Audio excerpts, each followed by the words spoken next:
एक चतुर व्यक्ति को काल से बहुत डर लगता था और वो सोचता था कि मेरी किसी भी क्षण मृत्यु हो सकती है। वो क्या करे। एक दिन उसे चतुराई सूझी और काल को ही अपना मित्र बना लिया। उसने अपने मित्र काल से कहा, मित्र, तुम किसी को भी नहीं छोड़ते हो, किसी दिन मुझे भी काल में धर लोगे।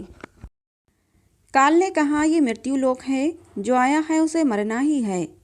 सृष्टि का ये शाश्वत नियम है, इसलिए मैं मजबूर हूँ। पर तुम मित्र हो, इसलिए मैं जितनी रियायत कर सकता हूँ उतनी करूँगा। और मुझसे क्या आशा रखते हो, साफ साफ कहो। व्यक्ति ने कहा, मित्र, मैं इतना ही चाहता हूँ कि आप मुझे अपने लोक ले जाने के लिए आने से कुछ दिन पहले एक पत्र अवश्य लिख देना, ताकि मैं अपने बाल बच्चों को कारोबार की सभी बातें अच्छी तरह से समझा दूँ और स्वयं भी भगवान भजन में लग जाऊँ। काल ने प्रेम से कहा, ये कौन सी बड़ी बात है, मैं एक नहीं आपको 4 पत्र भेजूंगा।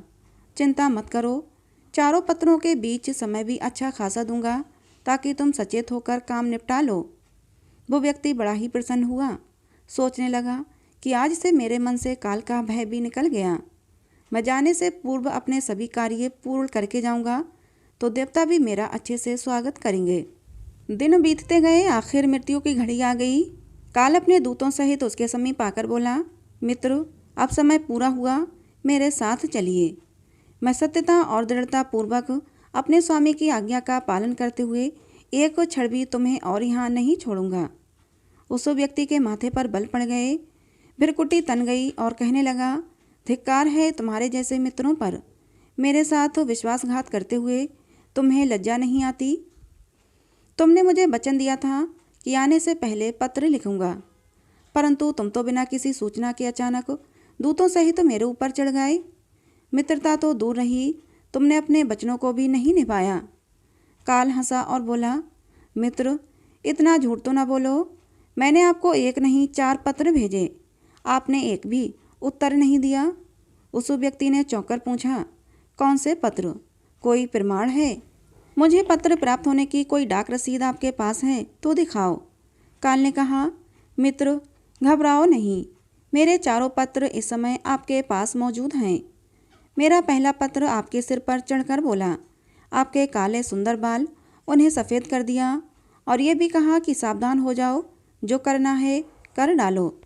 बनावटी रंग लगाकर आपने अपने बालों को फिर से काला कर लिया और पुनः जवान बनने के सपनों में खो गए। आज तक मेरे श्वेत अक्षर आपके सिर पर लिखे हुए हैं। कुछ दिन बाद मैंने आपको दूसरा पत्र आपके नेत्रों के प्रति भेजा। नेत्रों की ज्योति मंद होने लगी, फिर भी आंखों पर मोटे शीशे चढ़ाकर आप जगत को देखने का प्रयत्न करने लगे। 2 मिनट भी संसार की ओर से आंखें बंद करके ज्योति स्वरूप प्रभु का ध्यान मन में नहीं किया।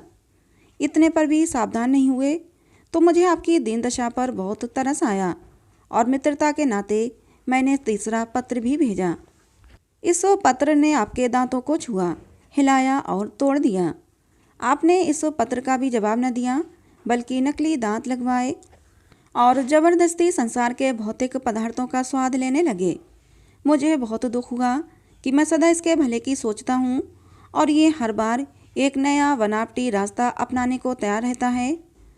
अपने अंतिम पत्र के रूप में मैंने रोग, क्लेश तथा पीड़ाओं को भेजा, परंतु अपने अहंकारवश सब अनसुना कर दिया। वो व्यक्ति काल के भेजे हुए इन पत्रों को सुनकर फूट फूट कर रोने लगा और अपने विपरीत कर्मों पर पश्चाताप करने लगा। उसने स्वीकार किया कि मैंने गफलत में शुभ चेतावनी भरे इन पत्रों को नहीं पढ़ा। मैं सदा यही सोचता रहा कि कल से भगवान का भजन करूँगा, अपनी कमाई अच्छे शुभ कार्यों में लगाऊंगा, पर वो कल आया ही नहीं। काल ने कहा, आज तक तुमने जो कुछ भी किया राग रंग, स्वार्थ और भोगों के लिए किया। जानबूझकर ईश्वरीय नियमों को तोड़कर तुमने कर्म किए। उस व्यक्ति को जब कोई मार्ग दिखाई नहीं दिया तो उसने काल को करोड़ों की संपत्ति का लोभ दिखाया। काल ने हंसकर कहा, मित्र, ये मेरे लिए धूल से अधिक कुछ भी नहीं है। धन, दौलत, शोहरत, सत्ता, ये सब लोभ संसारी लोगों को वश में कर सकता है, मुझे नहीं। काल ने उत्तर दिया, यदि तुम मुझे लुभाना ही चाहते थे तो सच्चाई और शुभ कार्यों का धन संग्रह करते। ये ऐसा धन है जिसके आगे मैं विवश हो सकता था, अपने निर्णय पर पुनर्विचार को बाध्य हो सकता था। पर तुम्हारे पास तो ये धन धेले भर का भी नहीं है। तुम्हारे ये सारे रुपये, पैसे, जमीन, जायदाद, तिजोरी में जमा धन संपत्ति सब यहीं छूट जाएगा। मेरे साथ तुम भी उसी प्रकार निर्वस्त्र जाओगे जैसे कोई भिखारी की आत्मा जाती है।